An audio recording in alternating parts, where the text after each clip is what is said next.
জয় শ্ৰী ৰাধে কৃষ্ণ। আমাৰ জীৱন যাত্ৰা আৰম্ভ হয় জন্মৰ পৰা আৰু এই যাত্ৰা শেষ হয় মৃত্যুৰ লগে লগে। যদিও আমি মৰণশীল তথাপিও এই সত্যক আমি স্বীকাৰ কৰিব নিবিচাৰোঁ।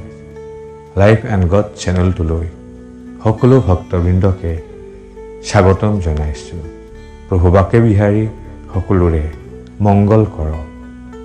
যদিও আমি মৰণশীল তথাপি আমাৰ মনলৈ ভাৱ নাহে যে এদিন আমাৰ মৃত্যু হ'ব। যদি আমি জানিব পাৰোঁ যে অহা 7 দিন বা এমাহৰ ভিতৰত আমাৰ মৃত্যু হ'ব, তেতিয়া আমাৰ পৰিস্থিতি কি হ'ব? তেতিয়া আমি কি কৰা উচিত হ'ব? সগৰা পৃথিৱীৰ অধীশ্বৰ আছিল পৰীক্ষিত মহাৰাজ। তেওঁ ঘটনাক্ৰমে এজন ব্ৰাহ্মণৰ দ্বাৰা অভিশাপগ্ৰস্ত হৈছিল যে 7 দিনৰ ভিতৰত তক্ষকৰ দংশনত তেওঁৰ মৃত্যু হ'ব।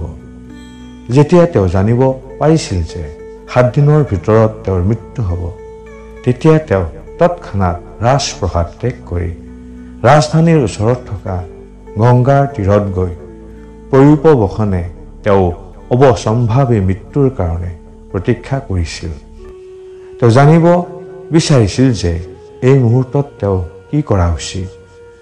ভগৱানৰ মহান ভক্ত পাণ্ডৱসকলৰ উপযুক্ত বংশধৰ মহাৰাজ পৰীক্ষিতে সুখদেৱ গোস্বামীক প্ৰশ্ন কৰিছিল, হে মহাত্মা, আপোনাৰ ওচৰত মই জানিব বিচাৰিছোঁ যে এতিয়া মোৰ কি কৰা কৰ্তব্য।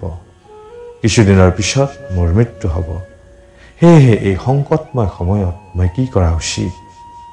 সুখদেৱ গোস্বামীয়ে কৈছিল, হে ৰাজন, আপোনাৰ প্ৰশ্নবোৰ যথাৰ্থই প্ৰাসংগিক আৰু এইবোৰ সৰ্বকালৰ সমস্ত মানুহৰ কাৰণে মংগলজনক। এই ধৰণৰ প্ৰশ্ন সৰ্বশ্ৰেষ্ঠ।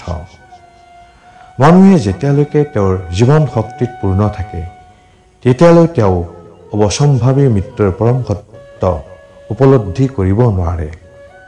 এইভাৱে মোহাচ্ছন্ন মানুহে জীৱনৰ আটাইতকৈ ডাঙৰ সমস্যাটোৰ সম্বন্ধে কোনো ধৰণৰ অনুসন্ধান নকৰে। তেওঁ ভাবে যে তেওঁৰ কেতিয়াও মৃত্যু নহয়, যদিও প্ৰতিদিন তেওঁৰ সন্মুখত মানুহৰ মৃত্যু হৈ আছে। বুদ্ধিমান মানুহে জানে যে তেওঁৰ জন্মৰ লগে লগে তেওঁৰ মৃত্যুৰো জন্ম হৈছে।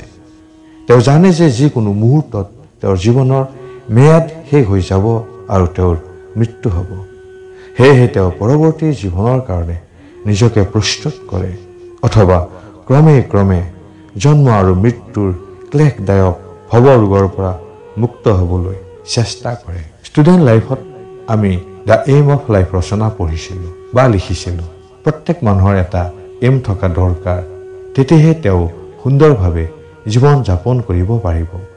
ঠিক তেনেকৈ আমাক আমাৰ পৰৱৰ্তী জীৱনৰ বাবে এইমৰ দৰকাৰ। আমাৰ বৰ্তমানৰ কৰ্মৰ ওপৰত নিৰ্ভৰ কৰিব পৰৱৰ্তী জীৱন। সেয়েহে আমিও আমাৰ জীৱনৰ উদ্দেশ্য বুজি পাব লাগিব। কেৱল খাই লৈ ধন সম্পদ আহৰণ কৰি সংসাৰ কৰাই আমাৰ জীৱনৰ উদ্দেশ্য নহয়। আমাৰ পৰৱৰ্তী জীৱন কেনেকুৱা হ'ব তাৰ প্ৰতি আমাৰ সচেতন হোৱা দৰকাৰ। প্ৰভু বাকে বিহাৰীৰ ওচৰত বিশ্বাস ৰাখক আৰু সুখী হওক। জয় প্ৰভু জগন্নাথ। হৰে কৃষ্ণ হৰে কৃষ্ণ হৰে কৃষ্ণ।